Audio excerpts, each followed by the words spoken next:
Brought to you by Technopova Curve 5G. Discover new horizon.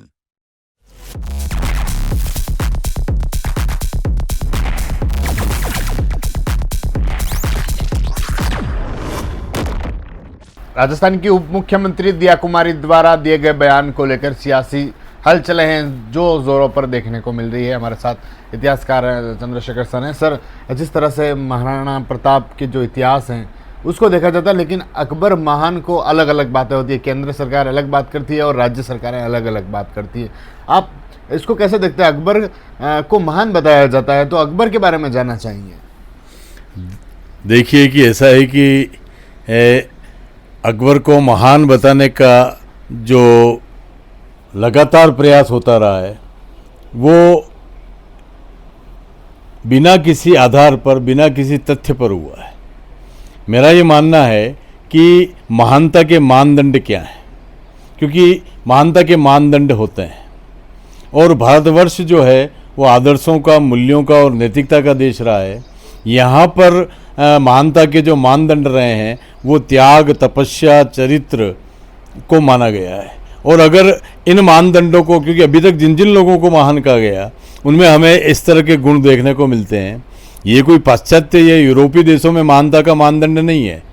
Akbar जो कि मीना बाजार लगवाता था जहाँ पर स्त्रियों की खरीद फरोख्त होती थी, अकबर जो कि यहाँ से हल्दीघाटी युद्ध की जो एकमात्र उपलब्धि थी, राम प्रसाद हाथी, उसका नाम भी हिंदू देवी देवता के नाम पे स्वीकार नहीं कर पाता है और उसका नाम पीर प्रसाद रख देता है।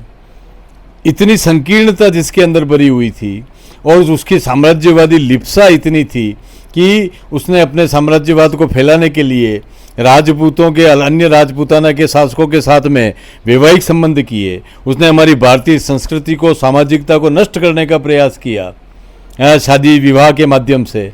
तो हम ये देखते हैं कि उसको महानता का दर्जा किस आधार पर दिया गया। और चाहे उसको केंद्र सरकार की जो NCERT की जो बुक्स हैं वो उसके अंदर उसको अगर अभी तक महान बताया गया है तो ये मैं मानता हूँ कि मेरे लिए आश्चर्य का विषय है। और ये देखा जाता है कि जब ये प्रताप के ऊपर नई शोध मेरे माध्यम से हुई है तो उसके बाद में ये बहुत ही सुस्पष्ट हो जाता है कि हिंदुस्तान के अंदर जिस प्रताप ने कभी भी अपने सुख सुविधाओं के लिए अपने परिवार को कष्ट में डाला, अपने स्वयं कष्ट देखे और एक छोटी सेना होते हुए, छोटा राज्य होते हुए स्वतंत्रता और स्वाभिमान के लिए, हमारे संस्कृति की रक्षा के लिए प्रताप ने सीधा कहा था कि न तो मैं वहाँ की दी हुई खिलत पहनूंगा और न मेरे घोड़े पर कोई निशान लगवाऊंगा। उसने कभी चेतक पर भी मुगलिया निशान नहीं लगवाया और एक देश के स्वदेशाभिमान के रूप में, स्वाभिमान के रूप में प्रताप ने हमेशा संघर्ष किया और हल्दीघाटी और दिवेर में विजय हासिल की। तो मेरा ये मानना है कि जो एक विदेशी सभ्यता और संस्कृति को लेकर के जो व्यक्ति भारत में आया था, जिसने हमारी सांस्कृतिकता को, हमारे सामाजिक पवित्रता को नष्ट करने का प्रयास किया, उसको हिंदुस्तान के अंदर कैसे महान कहा जा सकता है, ये बहुत ही आश्चर्य का विषय है। और मैं गुजारिश करता हूँ केंद्र सरकार से कि जो राज्य सरकारों की जो बुक्स हैं उसमें तो ये बदलाव हुआ है और कम से कम NCERT की बुक्स में भी केंद्र सरकार ये बदलाव करे ताकि ये जो रिसर्च का जो आधार है वो सब तरफ जा सके कि हमें दो बात पढ़ने को नहीं मिले। क्योंकि ये तो संभव नहीं है कि दोनों महान हो सकते हैं, महान तो दोनों में से एक ही होगा। और हमारी भारतीयता को अगर कोई रिप्रेजेंट करने वाले कोई थे तो महाराणा प्रताप थे। और इस संघर्ष को मैं सीधे साधे एक लाइन के अंदर कहना चाहता हूँ कि यह एक भारतीयता का संघर्ष था जो प्रताप ने किया अभारतीय लोगों के साथ में। वो साम्राज्यवादी लिप्सा को लेकर के आए थे, प्रताप कभी साम्राज्यवादी लिप्सा में नहीं रहे। प्रताप ने लगातार 25 वर्षों तक संघर्ष करके अपनी पुरखों की मान मर्यादा को और अपने देश की संस्कृति का संरक्षण किया। इसलिए महानता का अगर श्रेय किसी को जाता है तो महाराणा प्रताप को जाता है, वो अकबर को नहीं जाता है।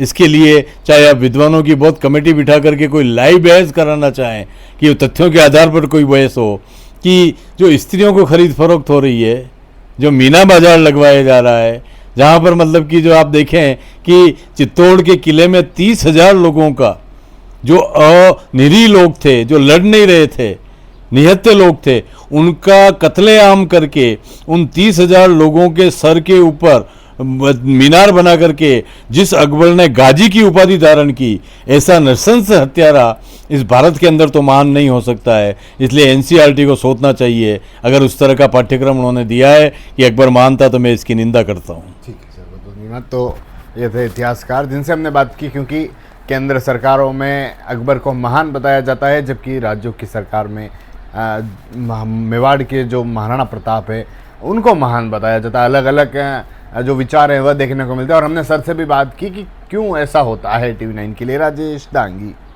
Brought to you by Technopova Curve 5G. Discover new horizon.